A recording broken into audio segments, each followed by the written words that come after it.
Hello everyone, welcome back to the channel. Today we are putting my mid-range setup through the ultimate combat. We are benchmarking one of the most visually breathtaking, brutal and graphically demanding action RPGs out there, Black Myth Wukong.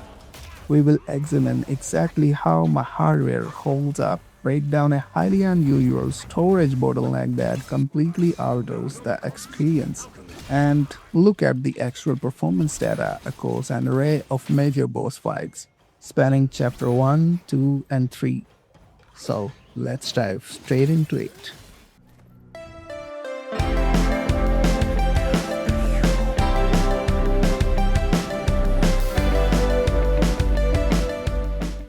Before we look at the live gameplay metrics, let's talk about the hardware powering today's benchmark.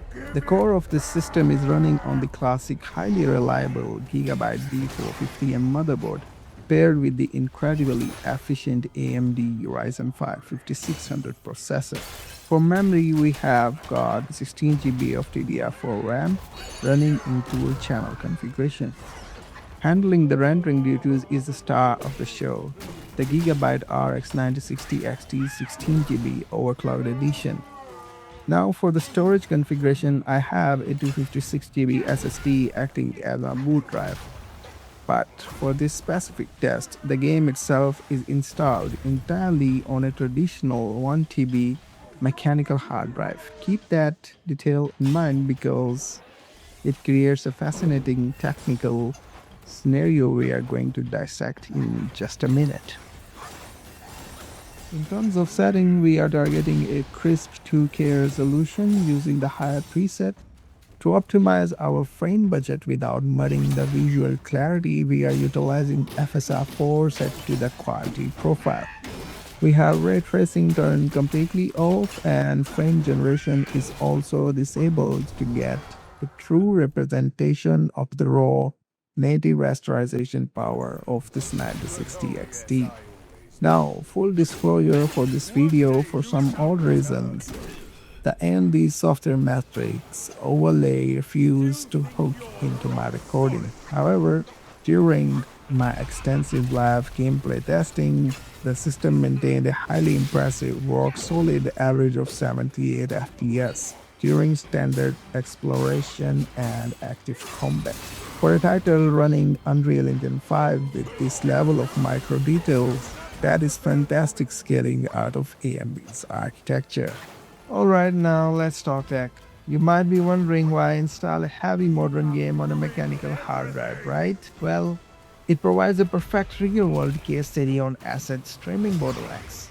Black Myth Wukong relies heavily on visualized geometry and dense texture streaming. When you first launch the game, you will notice that the shader compilation takes an extraordinarily long time. This is because the sequential read speed of your hard drive, usually topping around 120 to 150 megabytes per second, severely throttle how fast raw asset data can be pulled and fed to the CPU and GPU for processing. Furthermore, when transitioning from one zone to another or moving between chapters, the load times are significantly extended.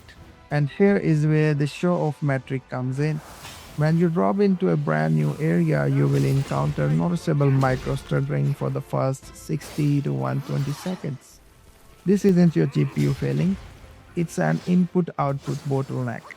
The engine is desperately trying to stream massive asset files from a mechanical hard drive into your 16 GB of system RAM and 16 GB of VRAM. The good news here is, once those critical textures and geometry files are fully cached into your system's memory, the hard drive step back, the stuttering completely disappears, and the gameplay smooths right back out to that sweet 78 FPS baseline. If you run an NVMe M.2 OSSD, your read speed leap past 3500 megabytes per second, bypassing this entire issue. But it's great to see that an hard drive is still technically playable once the initially cache is built. Let's look at the actual combat performance. Starting with chapter 1, here is the final boss fight against the Black Bear Guai. Despite the massive fire alpha effects, particle debris, and wide sweeping area for fact attacks, dominating screen. The frame rate remained incredibly stable here. There was zero perceptible input lag, which is absolutely vital for timing those perfect dodges. But the real highlight of the chapter 1 is the secret encounter, the red Loong. To access this hidden boss, you actually have to progress into chapter 2. Secure the long scales behind the breakable wall in the Valley of Despair, and track back to the hidden waterfall in the Forest of Woods. From a performance standpoint, this fight is a major graphical test. The Red Loong utilizes intense lightning-based attacks, generating rapid, bright electric shockwaves across the arena floor.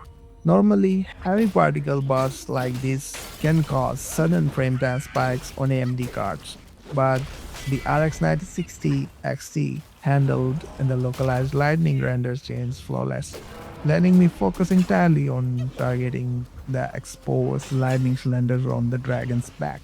Moving into chapter 2, we encounter one of the most infamous skill checks in the entire game, the Tiger Vanguard. At the Crouching Tiger Temple, fighting in a literal pool of blood means the engine is constantly calculating complex flow reflections and physics interactions simultaneously with the boss's hyper-aggressive sword and fist combos. Even when he uses his rock-solid parry mechanics and lunges out of nowhere, the frame pacing remained beautifully flat. Next, we look at another member of the Hidden Dragon lineage, the Black Loong. Found hidden behind the sandfall at Fright Cliff, this fight is mechanically completely different from the Red Loong. The Black Loong brandishes two massive maces and rhythmically slams them into the ground, creating expanding circular shockwaves across the entire sand-covered floor. Dodging these requires precise jumping and positioning, and any drop in frame rate would spell instant death. To round out chapter 2 showcases, here is the secret younger version of Tiger Vanguard in the hidden kingdom of Sahali area. This variant relies on massive heavy sword strikes and sweeping slashes mixed with sonic roars. Tracking his agile barrel rolls and heavy pressure chains felt incredibly responsive on this set. Finally, we push forward into the snow-covered landscapes of chapter 3 to face off against Macaque shift. Chapter 3 introduces a massive aesthetic shift, sweeping out dirt and sand for dense snow deformation and frosty volumetric atmosphere.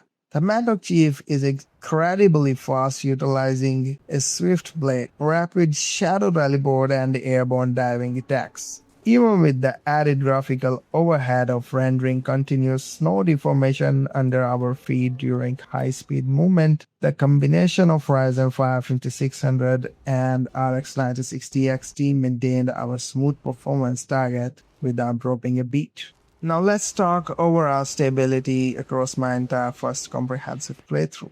The game experienced roughly 3 to 4 hard crashes back to the desktop. Given the staggering scale and the architecture complexity of an Unreal Engine 5 title like this, a few crashes across dozens of hours of gameplay is relatively minor, so it's worth noting. Ultimately, my journey through Black Myth Wukong has been exceptionally positive, even with the mechanical limitations of standard hard drive causing those temporarily loading and streaming stutters. The raw core optimization of the game ensures that once you are in combat, the experience is incredibly smooth and deeply satisfying. So if you have an SSD or an NVMe drive, you are looking at an absolutely flawless experience. If this detailed benchmark guide helps you figure out how your own rig might handle the game, make sure to smash that like button, drop a comment below with your current storage setup and which boss gave you the hardest time.